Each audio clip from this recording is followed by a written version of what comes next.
আসসালামু আলাইকুম রহমতুল্লাহি ওবারাকাতুহু। সবাই কমার্স ব্লগে স্বাগতম। আশা করি সবাই ভালোই আছেন। আমি আজকে বাইরে ভিডিও করতেছি না, কারণ বাইরে প্রচুর পরিমাণ ঠান্ডা পড়ে। সে বিধায় আমি বাইরে কোনো ভিডিও করতেছি না। ঘরের ভিতরে আপনাদের যে কোশ্চেনগুলো আছে ইতালি সম্পর্কিত, আমি সে কোশ্চেনগুলা উত্তর দেওয়ার চেষ্টা করতেছি। অনেকে আমার কাছে জিজ্ঞেস করতেছেন, ভাই আমরা ইতালিতে আসতেছি, ইতালিতে আসার পর আমাদের সর্বপ্রথম কোন জিনিসটা সবচাইতে বেশি কাজে লাগবে? আপনাদের ইতালি আসার পর সবচাইতে মোস্ট ইম্পর্ট্যান্ট যে জিনিসটা কাজে লাগবে সেটা হচ্ছে ইতালিয়ান বেসিক ভাষা। আপনারা যদি একটা কর্মক্ষেত্রে যান, তাহলে সর্বপ্রথম আপনারা যদি ওই ব্যক্তির সাথে কথাই না বলতে পারেন, তাহলে কি কাজের সন্ধান করবেন আর কি কাজ করবেন? আমি প্রথম এসে যে জিনিসটা সবচাইতে ফেস করতেছি এবং কি যে জিনিসটার সমস্যায় ভুগতেছি সেটা হচ্ছে ভাষা। কারণ আমার টুকিটাকি ভাষা জানা আছে। বেসিক যে ভাষাটা ফুললি একটু ওয়ার্ড মানে পুরো একটা বাক্য গঠন করা, ওরকম কোনো মানে জিনিসটা আমি পারতেছি না। সে কারণে আমি তাদের সাথে কথা বলতে পারতেছি না। এই জিনিসটা জিজ্ঞাসা করতে পারতেছি না। তো আপনারা যাতে করে কোনো সমস্যায় না পড়েন সেজন্য আমি আপনাদেরকে এতটুকু অ সলিউশন দিতে চাই এবং কি গুরুত্বপূর্ণ তথ্য দিতে চাই, যেটা হচ্ছে আপনারা আসার আগে আপনারা বেসিক ভাষাটা শিখে আসার চেষ্টা করবেন। যাতে করে ইতালি আসার পর আপনারা আ অন্ততপক্ষে একটু আসলেই তো সাথে কাজ পাবেন না আপনারা। ১ মাস, ২ মাস, ৩ মাস সেটা লেগেই যাবে। তো আপনারা ভাষাটা পারলে সবার সাথে কথাবার্তা বলতে পারবেন। তাতে করে আপনাদের কি হবে? আপনারা ছোটখাটো যে পার্ট টাইম যে জবগুলা এগুলা নিতে পারবেন। ভাষা জানলে আপনার আর কোনো সমস্যা হবে না। এই কারণে ভাষাকে সবচাইতে গুরুত্বপূর্ণ আ তথ্য হিসাবে বলা হয় আরকি।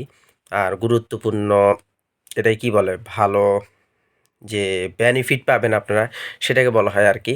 আবার আমার কাছে জিজ্ঞেস করছেন যে ইতালি আসার পর আমাদের সর্বপ্রথম কি করতে হবে? ইতালি আসার পর আপনাকে যে ইতালিতে নিয়ে আসবে, তারপরে আপনাদের আ কাগজপত্রগুলা জমা দিবে। আ জমার পর বস্তুরাতে যাবে। আপনাদের যে জেলাতে যেখানে আপনারা যাবেন, হয় আনকোনা হলে আনকোনা, রোমা হলে রোমা, ওই সাইডে যাবেন। যাওয়ার পর আপনাদের একটা নির্দিষ্ট ডেট দেওয়া হবে। আপনারা ওই ডেটে মালিক আসবে, আপনাদেরকে কন্ট্যাক্ট করবে। কন্ট্যাক্টের পরে আপনারা ওই পেপারসটা পোস্ট অফিসে জমা দিবেন। পোস্ট অফিসে জমা দেওয়ার পর এবার আপনাদের অনলাইনে একটা ফিঙ্গারের ডেট পড়বে। ওই ফিঙ্গারের ডেট অনুযায়ী আপনারা ওই দেশের যেকোনো জায়গায়, যেই প্রান্তে আপনারা কাজ করতে পারবেন ওই ডকুমেন্টস নিয়ে।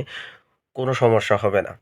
অনেকে আমার কাছে এটাও জিজ্ঞেস করেছেন যে আসার পরে থাকা খাওয়ার কেমন খরচ পড়তে পারে অথবা কিরকম খরচ পড়তে পারে। ভাই আমি নরমাল হিসেবে থাকি। আমি যে বাসায় থাকি সেই বাসার মধ্যে টোটাল আমরা ১৬ জন, মানে ২ টা বাসা। ২ টা বাসা মিলে কিন্তু রান্না-বান্না সবকিছু সবাই একসাথেই খাই, একসাথেই করি। পাক তাদের নিজস্ব করতে হয়। আর যদি না করেন তাহলে নির্দিষ্ট একটা জন ব্যক্তির কাছে দিয়ে দিবেন। আপনাকে প্রত্যেক মাসে ৳৫০ করে দিতে হবে, €৫০ করে দিতে হবে। তো সবকিছু মিলাই এভারেজে আপনার খরচ আসবে, মনে করেন ধরে নেন ৳৩০০, নিম্নে ৳৩০০ ধরে রাখেন প্রত্যেক মাসে। তো আসার পরে আপনাদের কিন্তু খরচগুলো আছে। পার্সোনাল খরচ, অনেকে বলবেন যে ইতালি আসার পর কোনো খরচ নাই।